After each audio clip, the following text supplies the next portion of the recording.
Salut mon ami, c'est Kenji, j'espère que tu vas bien. Donc aujourd'hui, je vais te présenter un autre membre de la communauté, un autre sprinter. Oui, tu vas voir, il va te présenter un petit peu ses projets, son parcours. Et puis comme ça, comme tu le sais, on va pouvoir t'inspirer, te motiver pour que toi aussi, tu puisses passer à l'action. Je vais te présenter notre ami Johnny. Salut à tous. Comment vas-tu Johnny? Écoute, je vais très bien Kenji. Merci de m'inviter. Bon, ça fait plaisir. C'est nous qui te remercions justement. Alors, on te dit merci de nous inviter justement chez toi. Avec plaisir. Alors du coup aujourd'hui on est chez Johnny parce que Johnny il vient de faire l'acquisition de son premier immeuble. Mon premier immeuble de rapport. Son premier immeuble, nous présenter un petit peu son histoire pour que tu puisses voir que c'est pas possible que pour moi ou pour les autres, mais c'est aussi possible pour lui et pour toi aussi. Ok? Yes Johnny, alors dis-nous un petit peu tout là. Est-ce que tu peux te présenter rapidement pour Bien ceux qui sûr, ne avec connaissent pas? plaisir Kenji. Alors, je m'appelle Johnny, hein, je suis fonctionnaire, je travaille en région parisienne. Ok. Et voilà, donc là, on est dans mon premier investissement qui est un petit immeuble de rapport. Donc moi, j'ai décidé d'investir dans une ville de 40 000 habitants. Ok. Voilà, une petite ville assez sympa et puis où le prix de l'immobilier est assez accessible. Ok, alors la première question que je te posais, c'est, alors je crois que tu avais déjà investi dans d'autres biens avant d'investir dans ton immeuble d'or. Voilà, j'avais acheté un studio en 2010. Bon, l'erreur que j'avais faite à l'époque, c'est que j'avais loué en nu. Ok. Donc les impôts me l'a rappelé. Ok. Donc là, j'ai pu le récupérer et le louer en meublé. Donc Ok.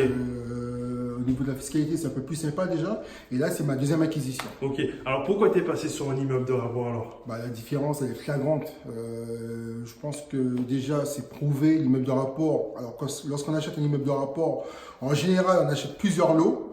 Donc, le rapport qualité, on va dire prix au mètre carré, est beaucoup plus intéressant que si on achetait un seul bien. Où le prix en général est déjà plus élevé. Ok. C'est-à-dire dans un immeuble de rapport, en général, on achète 3, 4, 5, 6 appartements. Ok. Et forcément, on gagne au niveau du prix par rapport au mètre carré acheté. C'est comme si on achetait 1 kilo de pommes de terre. Si on achète une pomme de terre comparativement à 1 kilo de pommes de terre, ben, on est gagnant sur la quantité de pommes de terre achetées. Donc, c'est pareil pour l'immeuble de rapport. C'est exactement la même chose. C'est bien, c'est bien. Alors du coup, que je comprends, parce que toi, que tu nous présentes un petit peu ce projet-là, donc c'est quoi comme immeuble? Il y a combien d'appartements? C'est quoi exactement? Alors, c'est un immeuble de rapport qui est composé de 4 lots, 3 F3 et un F2 d'ailleurs. Actuellement, nous sommes dans le F2. Ok. Donc, moi, la stratégie était la suivante, c'est que, bon, quand j'ai fait la connaissance Kenji, j'avais pas encore fait la formation. C'est ça. Voilà, alors c'est connu au cours de route, c'est-à-dire que j'ai déjà commencé ce projet-là. Ok. Et donc, après avoir fait la formation, je pense que j'aurais pu encore mieux acheter. Ok. Mais c'est une expérience qui est assez enrichissante parce que c'est ma première expérience. Ok. On apprend toujours de ces expériences. Donc voilà, donc pour les prochaines acquisitions, je pense que je vais mettre vraiment en place des stratégies. Ok. Mais pour l'instant, je suis assez content parce qu'à l'achat, la rentabilité de cet immeuble de rapport était quand même de 13,80, 13,8, 13,9%. Ok. C'est pas mal. Ok. C'est déjà un projet assez rentable. Ok, je vois. D'accord. Donc les 3 appartements sur 4 sont occupés, Ok. les 3 F3 sont occupés et le F2 est libre. Ok. Donc ce F2, je projette de faire des travaux Ok. de rénovation. Il est assez propre à la base. Ok. Mais il y a des choses qui sont à faire, qui sont améliorées, notamment le sol, qui sera, je vais passer en mode parquet. Ok. La cuisine que je vais refaire totalement, qui sera une cuisine un peu style à l'américaine, Ok. ce sera plus sympa. Ok, donc la cuisine qui est au fond là-bas, du coup. Tout à fait. Ok. Donc pareil pour la chambre. La chambre sera en mode parquet. Et ce F2, je projette de le mettre en mode Airbnb pour avoir des rentabilités de voyous, comme tu as l'habitude de le dire. Donc voilà. Non, mais c'est cool. Alors, c'est assez étonnant. Je me dis, tu t'étais déjà lancé dans ton parcours d'investisseur. Oui. Alors, pourquoi tu as quand même décidé de rejoindre la communauté alors, du coup? Parce que ta stratégie, elle m'a plu.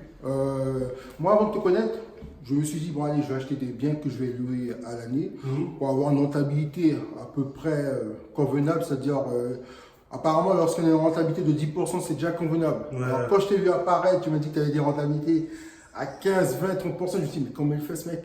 C'est quoi la formule qu'il utilise ou quoi qu'est-ce? Et j'avoue que ça a attiré mon attention. Donc, l'objectif, c'est quand même de progresser assez rapidement dans mes investissements. pour un jour, et j'espère de manière très prochaine, atteindre mon indépendance financière. Donc, pour cela, il faut mettre en place des stratégies qui sont efficaces et qui sont évolutives de manière assez très rapide. Ok, voilà. Alors si on doit chiffrer le truc là, alors attention à ce que tu vas dire, parce que là il y a des gens qui te regardent. Toi, ce serait quand alors ce serait quand ton objectif en termes de date pour ton indépendance financière? Très simple. Dans mon état d'esprit, actuellement je suis fonctionnaire. Allez, je peux dévoiler, je gagne un salaire à peu près de 2300-2400 euros. C'est déjà convenable. Je devrais doubler mon salaire à l'espace de 1 an et demi, 2 ans.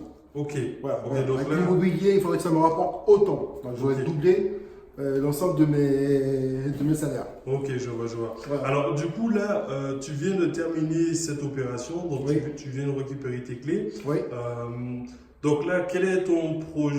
Quel est l'objectif après ce bien-là, du coup? Bah écoute, Candy, là, je suis déjà en train de me pencher sur un autre projet. Ah oui, non, mais il faut enchaîner parce que là, il suffit pas d'acheter puis de rester 3, 4, 5, 6 mois, 1 an sur un projet puis de ne pas avancer parce que nous sommes des investisseurs. Investir, c'est-à-dire qu'on ne dort pas sur ses lauriers. Il faut commencer déjà à rechercher d'autres biens à acheter. Toujours dans le même style, les immeubles de rapport, quand on essaiera de tout passer en location courte durée pour avoir des très grosses rentabilités si on veut atteindre notre indépendance financière. Donc là, je me penche déjà sur un projet dans une autre ville, une ville légèrement plus grande, mais une ville qui a beaucoup plus de pôles d'activité. D'accord. Donc c'est une ville assez connue, assez touristique parce qu'il y a la plage. Aussi, il y a un pôle universitaire assez conséquent, donc il y a la demande universitaire, c'est pour de la colocation ou autre. Et il y a aussi d'autres pôles d'activité toujours liés au tourisme. Donc voilà, c'est une ville qui me plaît. J'ai déjà prospecté un peu et puis je pense avoir trouvé quelque chose de sympa. Ça marche. Bon, on va pas forcément dire quelle ville c'est parce que je sais qu'il y a plein de curieux qui me disent mais Candy, c'est quoi la ville, c'est quoi la ville. Alors l'idée ici dans cette chaîne, c'est pas de te donner une ville parce que je sais que si je dis une ville en particulier, tout le monde va se ruer sur cette ville-là alors qu'il y a des bonnes affaires à faire un peu partout. Alors que ici tu es dans une bonne affaire aussi et on n'est pas. Alors mon objectif c'est de ne pas rester figé que sur une ville. Je veux vraiment diversifier mon parc immobilier. Je dirais pas les 4 coins de la France, mais avoir une pluralité au niveau de mon parc immobilier. Donc j'investis. Après j'essaie d'investir dans des villes où la population est assez, je dirais pas non plus des millions d'habitants, mais au moins dans des villes comme tu le dis, comme tu le conseilles dans ta formation, de 35 000 habitants. Et donc, avec d'autres types d'activités autour, que ce soit pôle universitaire ou lié au tourisme. Voilà, mais dans des villes relativement bien habitées. Non, mais je comprends bien. Non, mais c'est cool. Alors, du coup, toi, effectivement, toi, tu as fait cette opération après m'avoir connu. Si tu m'avais connu avant, qu'est-ce que tu aurais fait différemment sur ce projet, du coup? Alors déjà, ce projet, franchement, si j'avais fait la formation, je ne dirais pas que je n'aurais pas acheté, on ne sait pas, peut-être que j'aurais pu déjà mieux négocier au niveau du prix de vente. Voilà, j'aurais pu mieux négocier. C'était mon premier projet immobilier vraiment en tant qu'investisseur. Je ne parle pas du studio que j'ai acheté en 2010 parce que je n'avais pas encore cette connaissance que j'ai actuellement, je ne m'étais pas formé. C'est un studio que j'avais acheté, après je me suis dit, je l'ai mis le garçon et puis tant pis, on roule comme ça. Mais après avoir pris en compte cette masse d'informations, suite à ta formation, je me suis dit, cet immeuble, j'aurais pu mieux négocier au niveau du prix de vente. Après, je n'ai pas trop mal négocié non plus parce que. C'est déjà bien quand même. C'est déjà bien. C'est déjà bien ce que tu as fait. Je suis presque à 14% de rentabilité. Je sais que ta norme à toi, c'est 15% minimum. Donc, je sais que pour mon prochain investissement, je sais que je serai largement à plus de 15% de rentabilité dès l'achat. Voilà. Ça c'est cool. Non, mais c'est bien. Alors, du coup, maintenant, donc tu expliquais que tu avais fait la formation. Alors, dans le programme d'accompagnement que tu as suivi, selon toi, quel est le point qui t'a le plus éclairé, le point où tu t'es dit, ah ouais, purée, ça je savais pas, ou franchement, ça c'est la petite pépite qui, selon toi, t'a le plus aidé ou t'a le plus surpris du coup? Alors, moi, c'est quelque chose de particulier. c'est la rentabilité. C'est-à-dire que comme je t'ai dit au départ, hein, quand tu m'as choqué, quand tu m'as dit que tu pouvais trouver des affaires à plus de 15% de rentabilité, je me suis dit que ce n'était pas possible. Okay. Et c'est par rapport à ça aussi, quand j'ai commencé la formation, j'ai commencé à vraiment chercher, voir si ça pouvait vraiment exister, rien qu'au niveau des annonces que je pouvais lire sur le Bon Coin, par exemple. Okay. C'était que le Bon Coin. Et quand j'étais vraiment plus loin dans mes investigations, j'ai vraiment cherché. J'ai vraiment, d'ailleurs, l'affaire dans la ville dont on parle, c'est comme ça que je l'ai trouvé. Hein. Okay. Je me suis dit, est-ce qu'il dit la vérité? Est-ce que c'est pas du fake ou autre?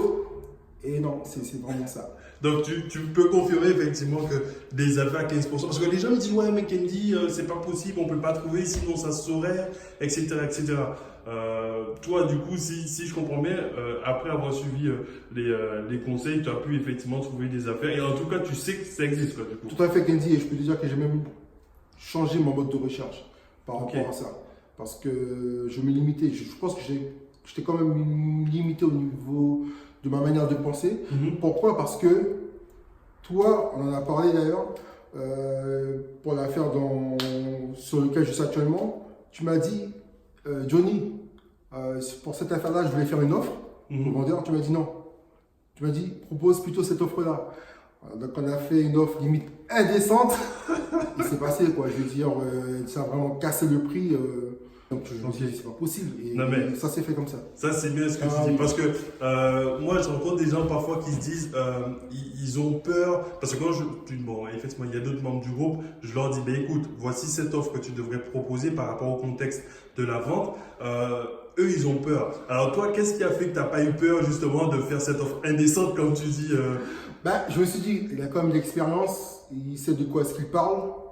Il a prouvé par rapport à ses acquisitions, le mec il a quand même obtenu son indépendance financière, il a quand même parlé de son histoire, de son ras-le-bol de la rat race, et qu'il avait mis en place pas mal de choses, un système qui fonctionne très très bien, et je pense qu'il a quand même le flair pour chercher de bonnes affaires, et il sait comment transmettre cette méthodologie de recherche. Okay. Je me suis dit, s'il me dit ça, s'il y a peut-être possibilité de faire quelque chose, je me suis dit, bon allez, je suis quand même bien encadré. C'est quand même Kendi, j'y vais, j'ai fait l'offre indécente et c'est passé. Et c'est passé. Bon, c'est cool, c'est cool. Alors du coup, maintenant, bientôt, sûrement, on va devoir venir te voir dans cette prochaine acquisition. J'espère. Bon, alors, j'en suis déjà au stade du compromis. Ah ouais, donc toi, tu rigoles pas. On a avancé, j'ai avancé. Donc du coup, là, j'ai 2-3 choses à voir avant de signer, définitivement, parce qu'il y a des choses que je voudrais vérifier, mais après... Le compromis m'attend déjà. Ok. Donc ça veut dire. Ah non, mais explique-nous. Là, ce bien-là, tu l'as signé quand? Tu as reçu les clés quand pour ce bien où on est aujourd'hui? Il y a moins d'une semaine. Il y a moins d'une semaine. Et là, tu vas déjà signer notre compromis. Toi, tu ne t'arrêtes pas en fait. Non, on a un objectif. On veut atteindre les dépenses financières. On veut être libre, ne plus avoir de patron et quitter la rat race. Donc il faut se donner les moyens, il faut se bouger. C'est comme tout, quand on a un rêve, il faut se battre pour l'accomplir. Ouais. Ça va pas se faire en restant sur le canapé en regardant les matchs de football où on joue à la PS. Il faut se bouger, donc voilà. Mais ça, justement, c'est un point essentiel que tu es en train de dire parce que on se rend compte que souvent les gens ils se disent j'ai pas la vie que je veux parce que effectivement c'est à cause du gouvernement, c'est à cause de je suis né dans une famille de pauvres, du coup je suis pauvre, etc. Toi, qu'est-ce que tu penses de cet état d'esprit-là? Qu'est-ce que tu penses des gens qui se disent ok, je vais rester dans mon canapé et qu'est-ce que tu pourrais leur dire pour justement les aider à changer cet état d'esprit en fait? Moi, je pars du principe qu'on est maître de son destin. Moi, j'ai grandi dans une cité, je suis originaire de la Guyane, je suis d'origine haïtienne. Donc, mes parents ont émigré en Guyane pour chercher une meilleure vie, une meilleure existence. Et donc, du coup, moi, je suis né en Guyane et j'ai grandi dans une cité où le taux de criminalité était très élevé. Et ça ne m'a pas empêché de passer des concours. Aujourd'hui, je suis fonctionnaire et maintenant je suis investisseur. Donc, je pense que c'est un état d'esprit. C'est un état d'esprit qu'il faut avoir. C'est-à-dire qu'on n'a pas de barrière, on est maître de son destin. Il ne faut pas chercher d'excuses. Tout le monde a sa chance, tout le monde peut avoir sa chance, tout le monde a des rêves, donc il faut se battre pour les réaliser. Personne ne vous empêche de vous lever le matin et puis de chercher à accomplir vos rêves. Vous n'êtes pas en prison, vous n'êtes pas enfermé, il n'y a pas de barreau, vous êtes libre, profitez-en. Faites ce qu'il faut pour réaliser vos rêves. On n'a qu'une vie, donc c'est maintenant qu'on doit faire les choses, pas dans 30, 40 ans. Exactement. C'est maintenant. Non, mais t'as raison. Bah, en tout cas, on va pas forcément faire une trop grosse vidéo parce que bon, l'idée c'est déjà que tu puisses passer ton message. Alors, on pourra pas visiter tout l'immeuble parce que tu l'as compris, les autres biens sont loués. Mais en tout cas, Johnny, ça nous a fait plaisir que tu nous invites dans ton bien. C'est partagé. Bon, en tout cas, j'espère que tu nous inviteras pour le prochain. Et puis, comme ça, tu pourras voir aussi que c'est vraiment possible de pouvoir vraiment générer des revenus de malade mental, des rentabilités de voyous, comme je dis si bien. Et puis, comme ça, tu pourras voir aussi que c'est pas que possible que pour moi, mais il y a d'autres personnes qui réussissent à le faire. Et tu vois, Johnny dit un truc qui est vraiment intéressant, c'est-à-dire que lui, bon, il est immigré comme moi, tu vois, et il a réussi à se lancer. Donc du coup, il n'y a pas d'excuse. Tu n'as pas d'excuse aujourd'hui pour te dire que tu ne peux pas y arriver. Ok? Alors, on te souhaite une bonne journée. Je ne sais pas si c'est le dernier mot à nous dire. Il faut se battre pour ce qu'on veut. Moi, je sais que avant de passer à l'action vraiment pour acheter mon premier bien, ma première action, ça a été de me former. Afin d'avoir de bonnes bases pour ne pas acheter n'importe comment. Donc voilà, dans tout ce qu'on entreprend, il faut avoir un processus logique et ne pas faire n'importe quoi. Donc, battez-vous, formez-vous si vous décidez d'investir dans l'immobilier ou ailleurs, dans d'autres piliers d'enrichissement, mais faites ce qu'il faut pour réaliser vos rêves. Voilà. En tout cas, on te remercie Johnny, on te dit à très bientôt et je te dis ciao ciao. Salut!